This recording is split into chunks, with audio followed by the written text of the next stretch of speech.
Birds are beautiful and fascinating creatures, a treasured addition to the British landscape that everyone can enjoy. Whether you live in the heart of the countryside or in a high-rise city flat, birds are all around. The species may vary, but the joy of watching their antics at close quarters is irresistible. This programme has been designed to help you make the most of watching the birds that visit your garden. Throughout Britain there'll be variations, and of course sightings will alter with the seasons, but understanding the lifestyle and behaviour of the most frequently seen species will definitely improve your chances of witnessing stunning wildlife from the comfort of your own home.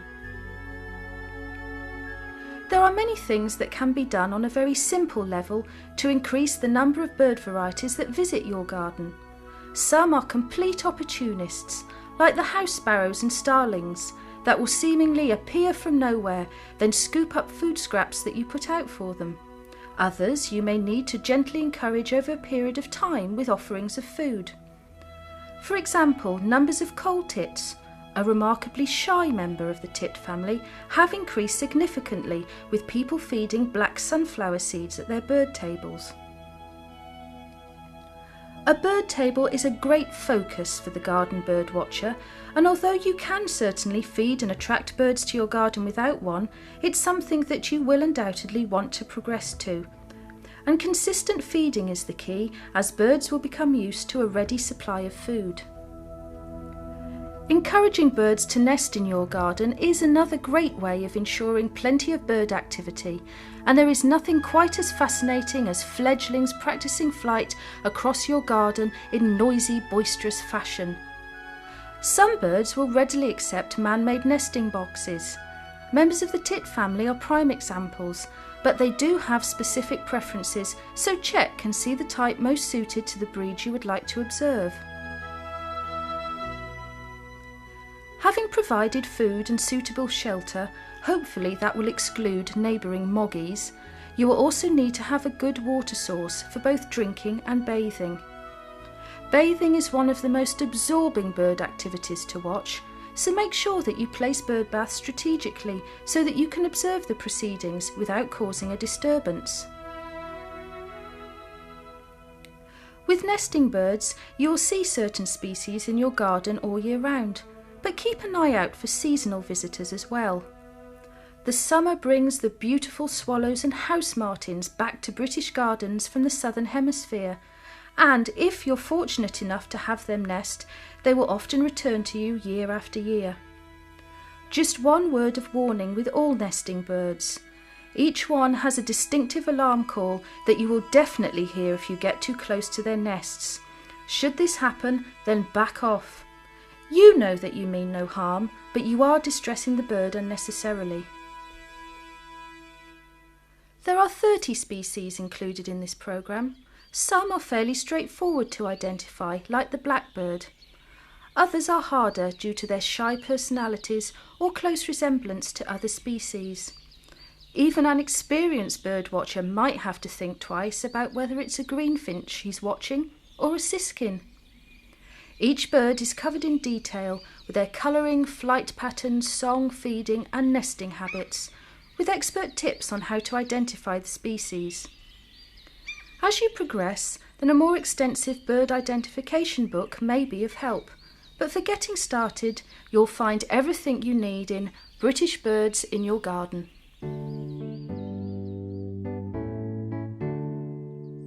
There is no bird more familiar in the British garden than the robin. Instantly recognisable, both male and female are identical, with a bright orange-red breast and characteristically pin-thin, spindly legs. Young robins can be difficult to identify as they lack the red breast and are uniformly brown with darker streaks and spots. Robins are strongly territorial, and although their song is pleasant, it's mainly used as a keep-out threat to rival birds. The robin will also puff out his red breast and react aggressively if other birds enter his domain.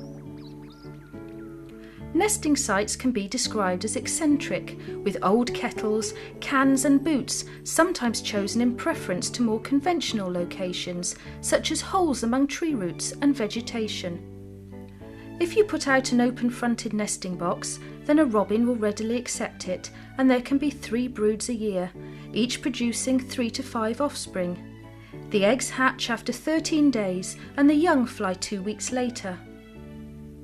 The robin's intelligent, friendly nature has made it a great favourite, and of course at Christmas time the image of this crimson-breasted bird in the snow adorns thousands of greeting cards, a much-loved symbol of the festive season.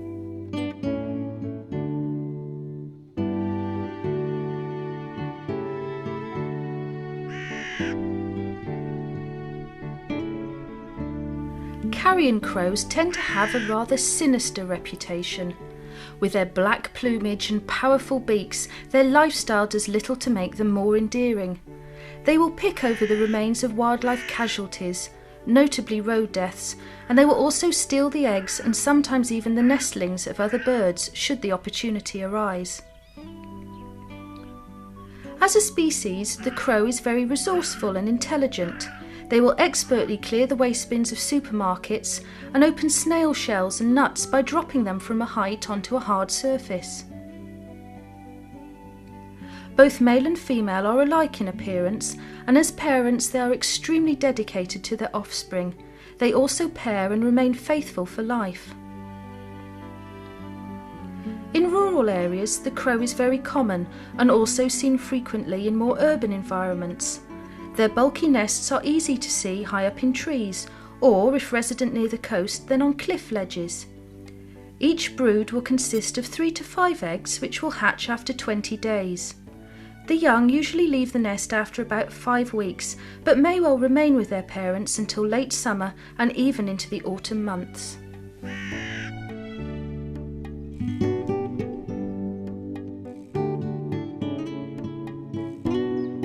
The jackdaw, with its distinctive call, is easily distinguished from the crow and the rook. It's much smaller, with a pale grey nape which contrasts with an otherwise all-black plumage. Jackdaws also have strikingly pale eyes, which perhaps give them a shifty appearance, in keeping with their dubious reputation. Jackdaws will steal almost anything, being sleek, smart, artful and intelligent. Eggs, chicks and other birds' nests are targets. Anything bright and shiny will attract the jackdaw's attention, and they have even been known to pluck wool from the backs of sheep, which they will use to line their nests. As a species, the jackdaw is rapidly expanding its range throughout Britain, and there are few districts without a population close by. Breeding takes place in colonies when nest sites are plentiful.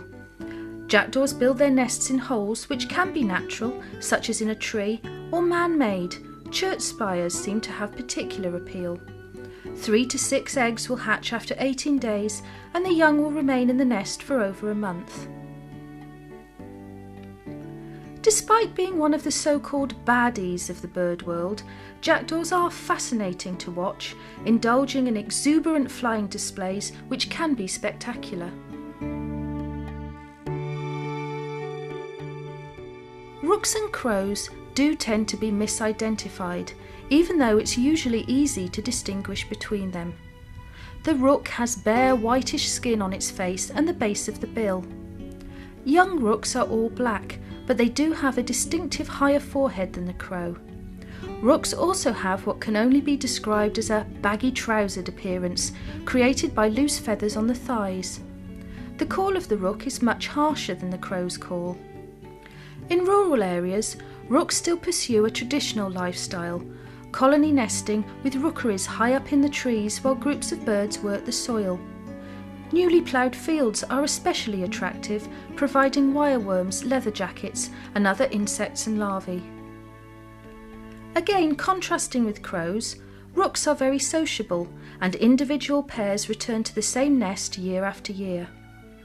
In autumn, spectacular flying displays seem unconnected to breeding behaviour. Nests are conspicuous, containing 3 to 6 eggs, and the young rooks fledge about a month after hatching.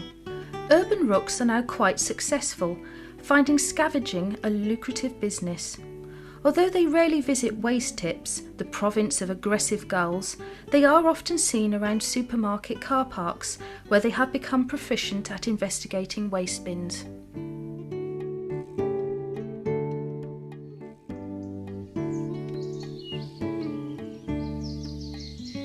A male bullfinch has stunningly beautiful colouring, pink, grey and white with a distinctive black cap, and although similar, the female's colouring is far more muted. They are shy, secretive birds, no doubt a learned response, as the bullfinch's ability to decimate buds on fruit trees has done little to endear them to farmers and gardeners, and they sometimes get treated as pests.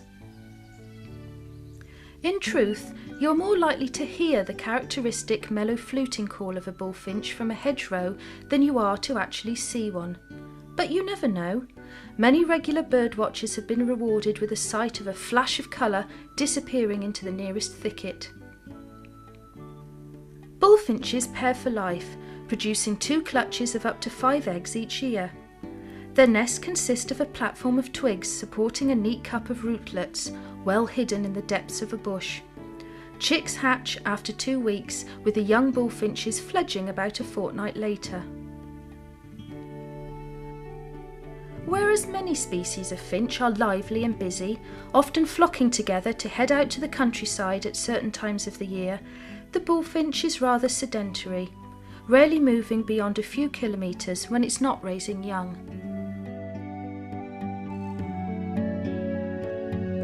Greenfinches are popular visitors to many bird tables, predominantly throughout winter and spring.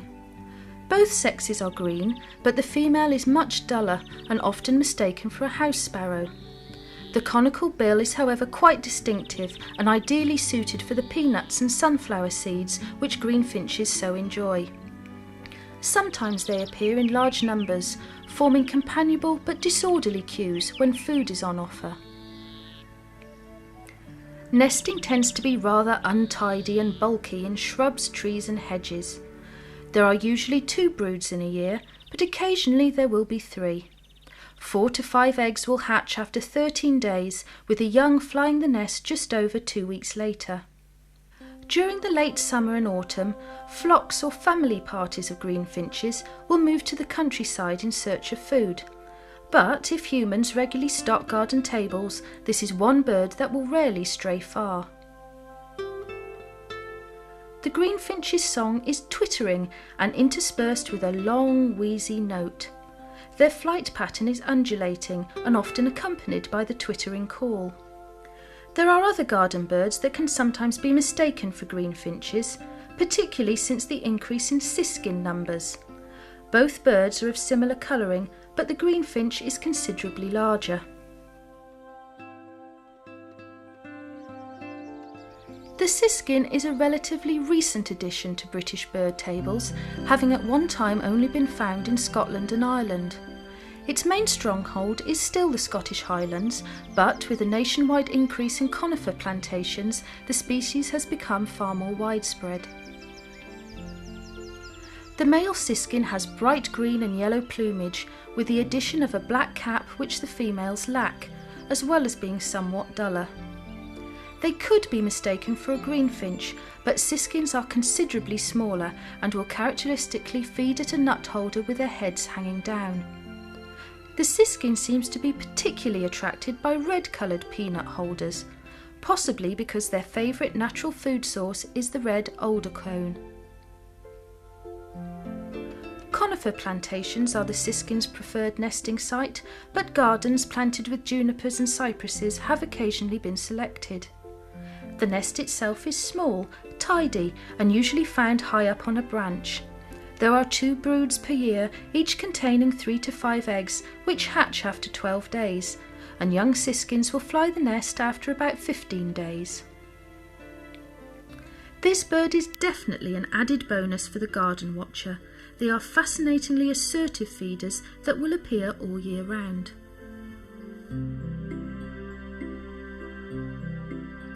The chaffinch is one of the most common British birds, with the male in particular also being one of the most attractive visitors to the garden bird table. With a blue-grey crown, pink breast and chestnut back, he is conspicuous in early spring, using his cheerful, rollicking song to call for a mate and marking his territory. Although the female is duller, she has the same white shoulder patch and wing bar, particularly noticeable in flight. Unlike the majority of finches, the chaffinch walks rather than hops, which can be another helpful point of identification. Nests tend to be built into the fork of a tree or bush and are well camouflaged, neat constructions decorated with lichens, moss and feathers. Chaffinches lay between 3 and 5 eggs with only one brood each year, and they will hatch after 14 days and the chicks leave the nest after 2 weeks. Gardens in spring and summer will attract large numbers of chaffinches. However, in the autumn they will gather in flocks and head off to the countryside, often with other small finches. The resident population of chaffinches has been estimated at up to 7 million birds, with winter numbers sometimes quadrupling with an influx of migrating chaffinches from the continent.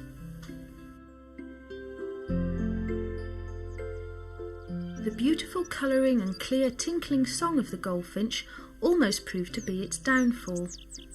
In the 19th century it was a popular caged bird, and trapping reduced the British population of this lovely finch to dangerously low levels. Fortunately, protection of the species has since ensured a full recovery.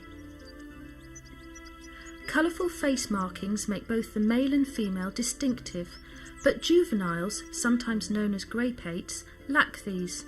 However, they do sport the lovely black and gold wings. Goldfinches feed regularly on weed seeds, including knapweed, thistle and dandelion. The familiar sight of them feeding together on the ripened heads of thistles is particularly striking. To encourage goldfinches into your garden, black sunflower seeds are a useful addition to your bird table, but in urban areas they do tend to be rare visitors. Bushes and low trees are preferred for nesting, with orchards and gardens proving quite popular. Goldfinch nests are neat cup-shaped structures, beautifully lined with thistledown. There are up to 3 broods produced each year, with as many as 5 young. Incubation takes 14 days and the fledglings leave the nest 2 weeks later. Many goldfinches head for France or Spain in winter, with remaining birds often gathering together in sociable groups. There was a time, and not so long ago, that the house sparrow was the 3rd most abundant bird in Britain. Urban populations seem to be the most in decline, suggesting that pollution, particularly vehicle emissions, may well be to blame. Originally a Eurasian species, the sparrow was both adaptable and streetwise, enjoying a good living in close association with man. However, it remains constantly wary and uncertain of the relationship. Sparrows can be seen all year round, and their noisy, unmusical song can be heard frequently and even more loudly than usual when a male is attempting to impress a prospective mate. Nests can be found in close proximity to the sparrow's human neighbours, under eaves, in roofs and hedges. A prolific species, it produces 3 or more broods in a year, with as many as 5 eggs laid each time. The chicks hatch after 12 to 14 days, with the young flying the nest when they are 2 weeks old. Despite declining numbers, the fact that the sparrows reproduce at such a frequent rate should ensure their survival. But this is not a species that the garden watcher can take for granted anymore, which will perhaps make everyone more appreciative of this delightful little bird.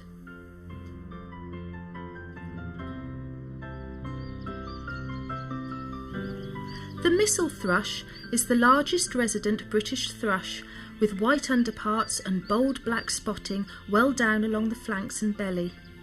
In flight it reveals white wing linings, and the tail shows white-tipped outer feathers. It's greyer than the song thrush and rather more wary. Even so, if their nests are threatened, it can be very aggressive, attacking intruders of any size. In rural communities, the missel thrush has earned the name stormcock because it will sing out its strident song from the treetops in appalling weather.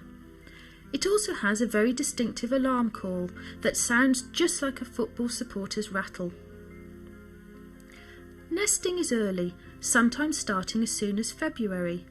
Large, cup-shaped and often embellished with bits of old rubbish such as baling twine, the missel thrush's nest can be found high up in trees. There are often 2 broods of between 3 and 5 youngsters that will fledge after about a fortnight. When breeding is complete, missel thrushes are a familiar sight, particularly in the countryside. As autumn brings a plentiful berry crop, family groups will gather to make the most of the seasonal food supply. At other times of the year, they prefer larvae and invertebrates.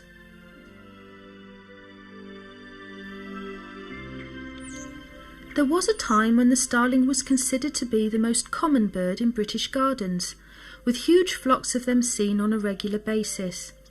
However, in recent times, their numbers have been quite drastically reduced, and research is ongoing as to why. Occasionally, starlings foraging on a lawn can be mistaken for the female blackbird, but on closer inspection they are very different creatures. The starling has an iridescent plumage with purple, green and blue reflections, and in winter months its feathers are tipped with white or buff, giving a speckled appearance. Starlings roost in large flocks, often making a spectacular display at dusk, congregating in woods or thickets in the countryside or on buildings in more urban environments. They are fascinating to watch, noisy and busy before settling. It's hard to say whether it's the native British starling population that has diminished or the influx of migrating visitors from northern and eastern Europe. There can often be 2 broods of 4 to 7 young produced each year. Eggs hatch after 13 days and the nest will be empty some 3 weeks later. Nesting sites are diverse, with holes, roofs, boxes, wall cavities and a variety of other locations proving to be surprisingly suitable.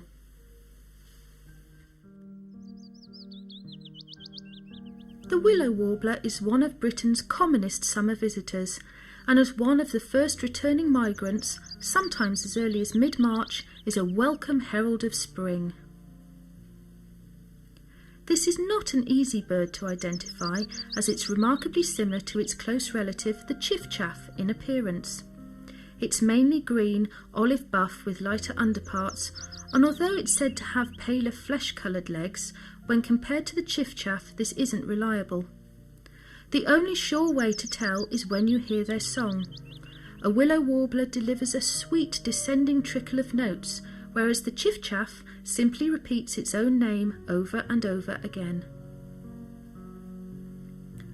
Once returned to Britain, this woodland species is a popular garden visitor, and as some don't migrate, can occasionally appear at winter bird tables. Nesting will begin by the end of April, as beautiful domed structures of grass lined with feathers are carefully concealed at ground level. Up to 7 eggs are laid at a time, hatching after 13 days. Young willow warblers will fly the nest when they're about 2 weeks old. Migrating birds will depart as late as mid-October, heading for the warmer temperatures of Africa, south of the Sahara Desert.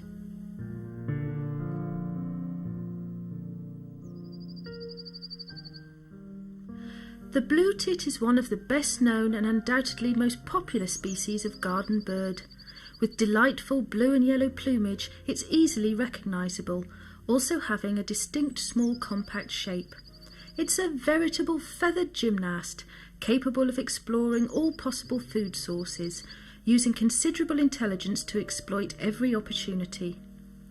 Blue tits will feed happily at garden bird tables, with peanuts proving to be a particular favourite. When it comes to organic gardening, the blue tit is an absolute must, scooping up aphids, caterpillars and grubs to feed their young. You can encourage them into your gardens with nesting boxes of the whole front variety. They produce 1 brood each year, but laying up to 15 eggs, of which as many as 10 will hatch, makes them quite prolific. After an incubation of 15 days, the chicks will fly the nest before they are 3 weeks old, and the noisy parties of juvenile blue tits emerging throughout the summer months can be delightful. During the winter, blue tits will often form small roving bands on the lookout for food with other like-sized birds. Although the blue tit is widespread, it will avoid inner city areas where sightings are much less frequent.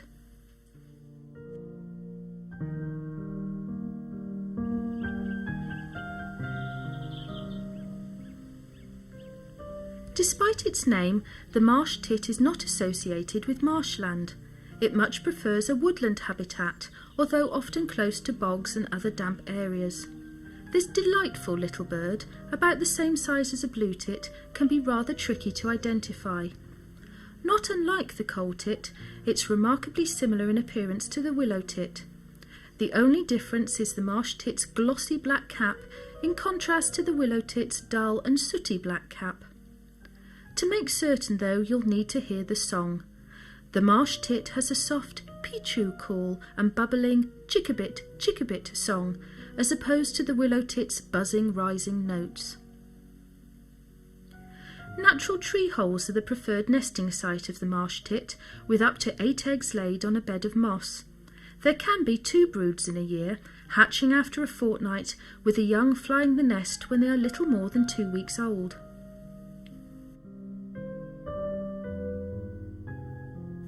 If you have a garden close to woodland, you may well spot a marsh tit, and they have been known to occupy a standard nest box, but this is a very shy species and other birds can often chase them away.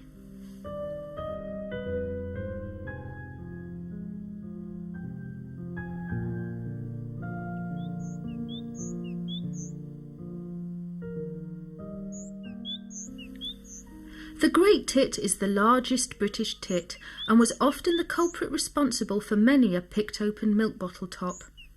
The size is the main point of identification, with a large black cap, black band down the belly and white outer tail feathers also proving to be notable features. This popular garden bird is fairly common, and its cheery ringing song is a familiar sound in springtime. If the female is disturbed, she will sit perfectly still and hiss at any intruder. They will happily use nesting boxes, provided that they have a hole aperture rather than a part-open front. As well as being lovely to watch, the great tit is a valuable pest controller, feeding the young on the caterpillars that might otherwise damage garden plants. Primarily, the great tit is a woodland bird that has discovered the value of gardens for food in winter. There is only 1 brood raised each year, and although the garden nesting sites are perfectly adequate, the clutch size tends to be smaller than in their native environment. 6 to 8 eggs are laid, hatching after 14 days, with the fledglings leaving the nest about 3 weeks later.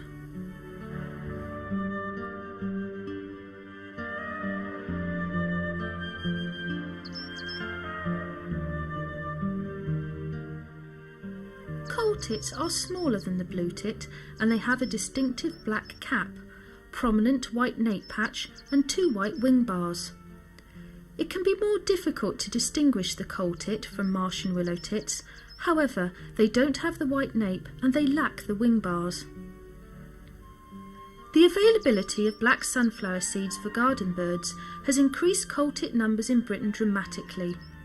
The volume of seeds which disappear from food dispensers is staggering, and although no one knows for sure, it seems that these delightful little birds store up to 60% of what they take in secret caches. When it comes to nesting, the coal tit is much more cautious than other tits. They will occasionally use nest boxes, but much prefer holes, quite often at ground level, with old rodent holes proving popular. Usually, only a single brood is reared each year, producing between 7 and 11 offspring.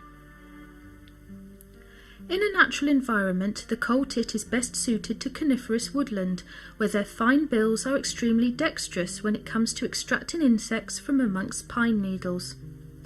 They are gradually becoming more frequent visitors to garden bird tables, so don't forget the black sunflower seeds.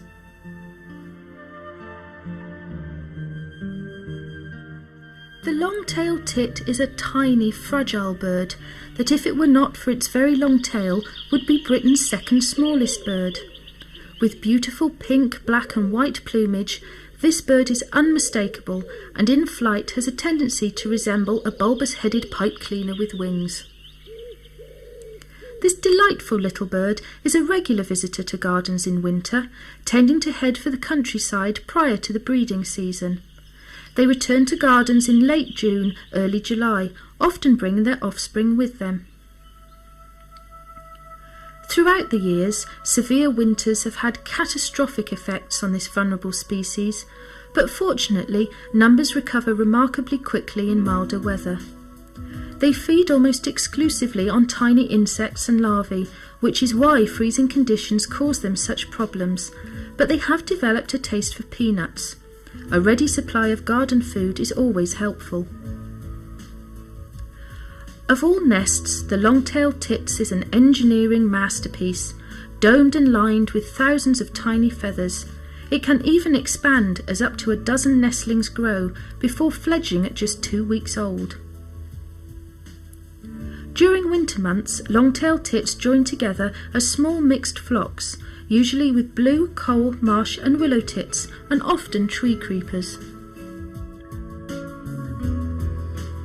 The striking black and white plumage and long, constantly wagging tail make the pied wagtail's name self-explanatory. Although the yellow-tinged juveniles can be a little bit puzzling, the close proximity of adult birds will clear up any confusion. This bird was once an insect feeder, but modern agricultural techniques have reduced the availability of small flying insects, and the species has had to adapt to survive. Insects are still their preferred food, but they have even been known to take bread from winter bird tables in harsh conditions. Officially, the pied wagtail is a British resident, commonest around waterside habitats, but it's also seen on farmland and in town parks and gardens. However, many will choose to migrate to warmer Mediterranean climes when winter sets in. Nesting is usually of a substantial nature, with a cup of grass lined with feathers placed in some kind of cavity. Holes and wall crevices are popular locations, whether natural or man-made. 5 to 6 eggs will hatch after 2 weeks, with the chicks flying the nest 2 weeks later. Occasionally there will be 3 broods in a year, but 2 is more usual. During winter months, pied wagtails will gather in roosts of up to 1,000 birds. The house martin, like its swallow relative, is a welcome sight each spring, returning after migration from as far afield as Africa, India and Southeast Asia. It can be quite easily distinguished from the swallow by its conspicuous white rump, particularly in flight, and its much shorter forked tail. Originally, the species was a cliff nester, but over time it has developed to nest under the eaves of houses, hence its very descriptive name. Another difference to the swallow is the fact that the house martin always attaches its nest to the exterior of the house, rather than the swallow's interior constructions. If you have one pair of house martins, you'll invariably find you have more. They are gregarious birds, living in colonies, breeding prolifically. Each pair can produce 3 broods a year, usually containing 4 to 5 eggs, which incubate within 15 days. The young house martins fly by the time they are 3 weeks old. A house martin colony will appear intensely active, with lots of swooping from swarms of chirruping birds. Quite often, the offspring of an earlier brood will help in the feeding of subsequent nestlings. Unfortunately, house martin numbers are in decline, but thanks to prolific breeding, they remain fairly widespread. Swallows leave Britain each autumn, migrating as far as South Africa.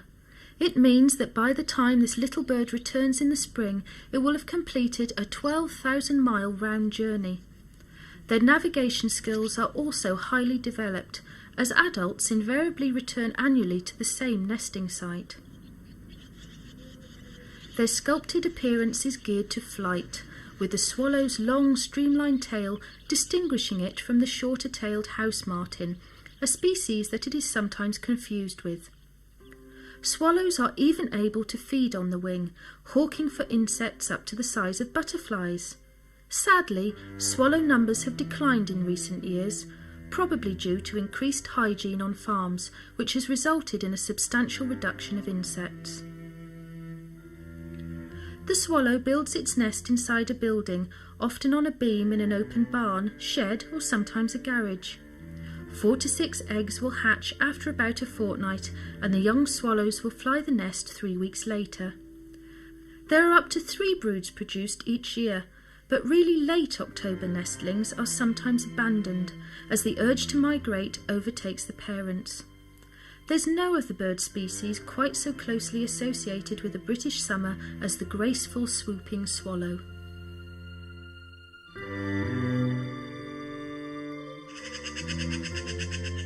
The familiar and unmistakable pied plumage of the magpie, with its harsh chattering call, is not always a welcome visitor to the garden bird table.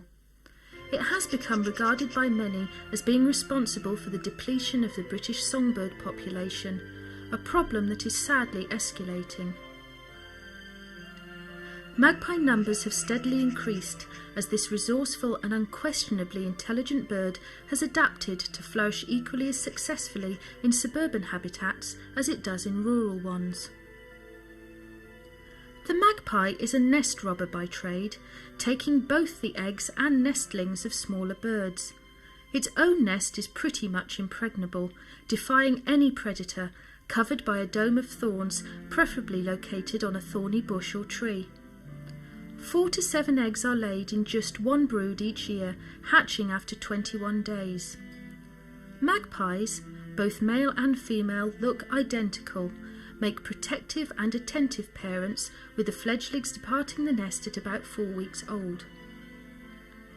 This is one bird that you will have no difficulty attracting to your garden, but for those who have noisy gatherings of roosting magpies or concerns about smaller bird visitors, the question of how to discourage them might be somewhat more pertinent.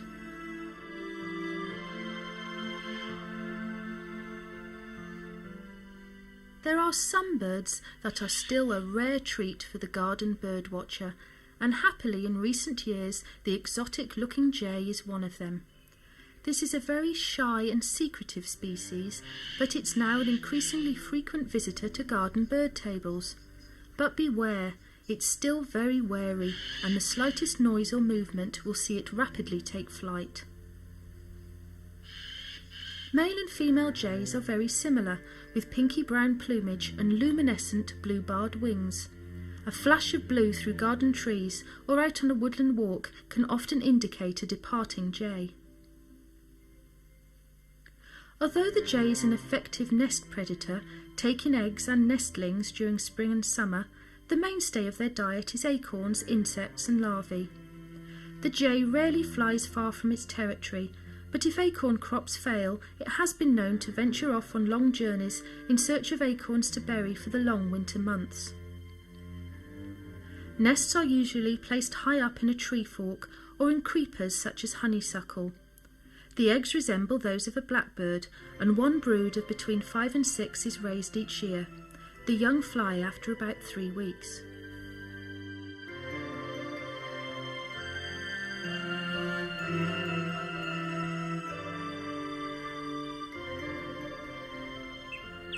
The melodious sounds of the song thrush can be heard pretty much all year round, and the distinctive repetition of musical phrases will instantly identify this wonderful bird. Although similar in appearance to the missel thrush, the song thrush is smaller, with the spotting on the underparts being less dense. Unfortunately, this species in Britain is in decline, and many are concerned that changes in farming practice is causing the problem. However, it may lie much closer to home. Song thrushes have a definite taste for snails, often using a convenient stone as an anvil to crack open their prey. Unfortunately, the use of mollusk-killing pellets containing metaldehyde could be also poisoning the song thrush, just one step further up the food chain.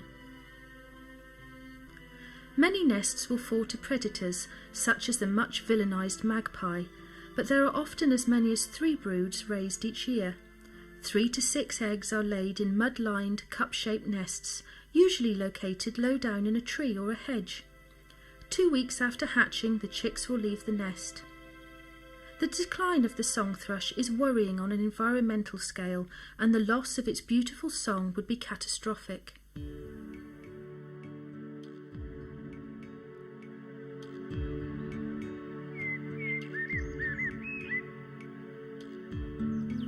Of all garden birds, the blackbird is one of the most easily recognisable.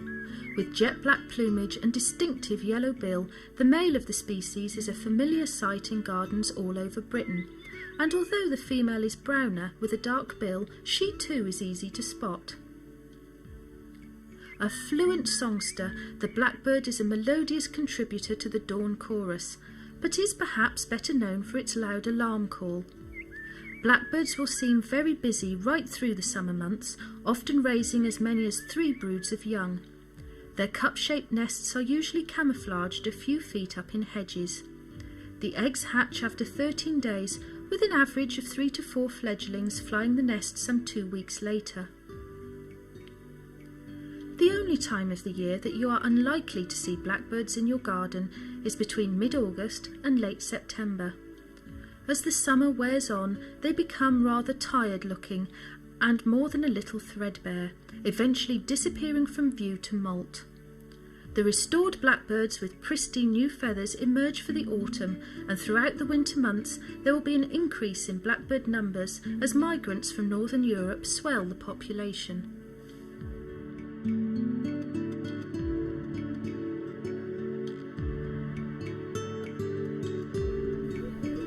There's something very appealing about collared doves flitting in to feed at a garden bird table, but surprisingly they are a relatively new addition to the British landscape. There was a spectacular spread of the species across Europe during the 1930s, and the first pair to arrive in Britain did so in 1955. Although the rate of expansion has now slowed down, they are well distributed nationwide, usually associated with humans, occurring in towns, gardens, parks and farmland. In appearance, the collared dove is the size of a small pigeon with a warm grey colouring. The major point of identification is the narrow black half collar on the neck. In flight, the tail appears square-ended, with the base black and the remainder white, as opposed to the turtle dove's more rounded tail. The song of the collared dove is a distinctive repetition of 3 coos, with the emphasis always being upon the second. Nests are flimsy, built of twigs, grass and roots, located in conifer or evergreen hedges. There can be up to 5 broods, and pairs can breed almost any time between February and November. Both parents incubate the eggs, which takes about 14 days, and the young doves will fly 18 days later.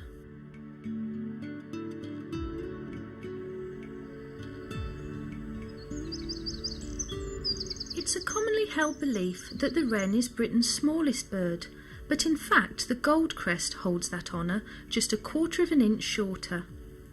An explosive burst of song from a garden shrub may well herald the appearance of the nonetheless tiny wren, which has an amazingly loud voice. With a distinctive upward-pointing tail and barred brown plumage, the wren is an attractive sight, and although not a regular bird at garden tables, an offering of tiny mealworms on the ground may well entice them in. The wren has a feisty character, and when disturbed, even much larger creatures will be scolded with sharp ticking notes and a torrent of abuse, particularly when their nests and young seem under threat. Populations of wrens are actually healthier than people expect, but harsh winters will badly deplete numbers. Nesting is usually concealed in a recess in a tree trunk or bank, but a variety of bizarre sites around buildings and gardens have been known. The wren also builds additional nests, but only one will be lined with feathers for use. There are 2 broods of 5 to 6 offspring produced each year, and it takes about 2 weeks for the fledglings to fly the nest.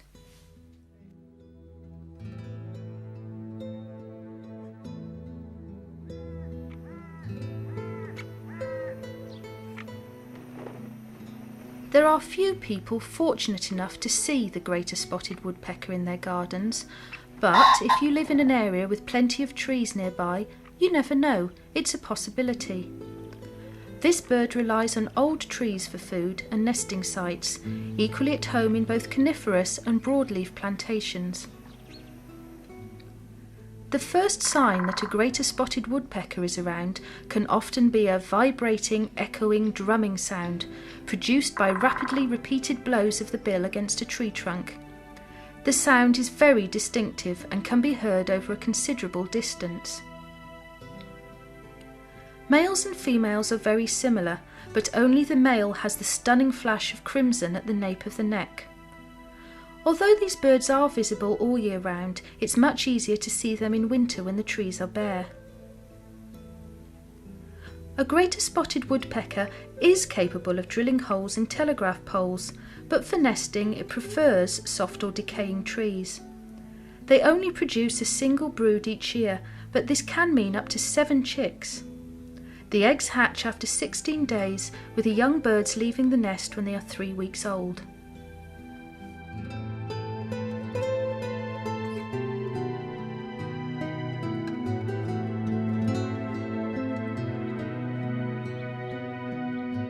If you are lucky enough to see a green woodpecker at close range, you'll know exactly why it's so named. Male and females have the distinctive green colouring, but the male has a red moustache streak, with the female sporting a black one.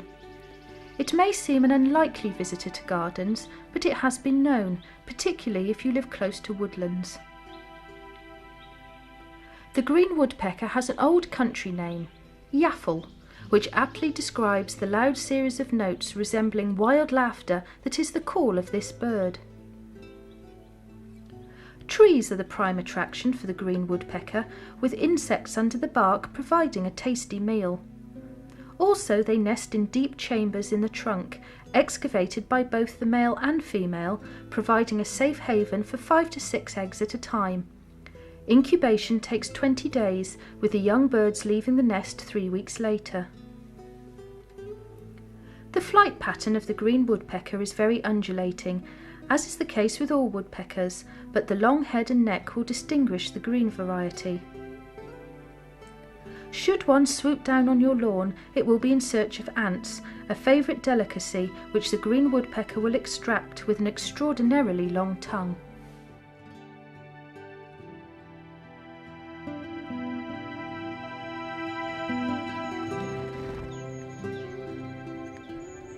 The pheasant was possibly brought to Britain by the Romans, but the Normans are usually accredited with its introduction in the 11th century.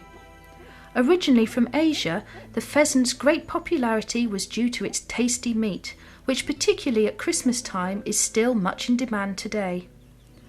As a game bird, thousands are reared artificially, but there are also well-established wild populations. The resplendent male pheasant is unmistakable with his bright, colourful plumage. Although the female is very dull by comparison, perfect for camouflage while sitting on the nest, her long tail will distinguish her from other species. Early in spring, male pheasants will fight fiercely with one another, and in the countryside, the loud crowing call that accompanies these mating rituals will frequently be heard. You will often see one male with up to half a dozen females incubating and rearing eggs around a territory at the same time. Clutches of up to 20 eggs are laid in a grass-lined depression known as a scrape, which is well hidden by vegetation. The eggs hatch after about 25 days, with the chicks becoming quickly mobile, learning to fly within 2 weeks, which, unlike many species of birds, is long before they have finished growing.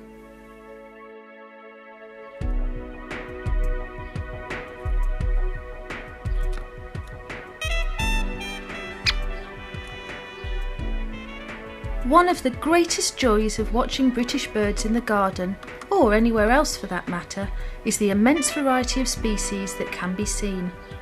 To pick 30 birds to feature in this programme has perhaps excluded a few favourites, but the aim has been to provide a guide that will help you to be realistic about what you might actually see.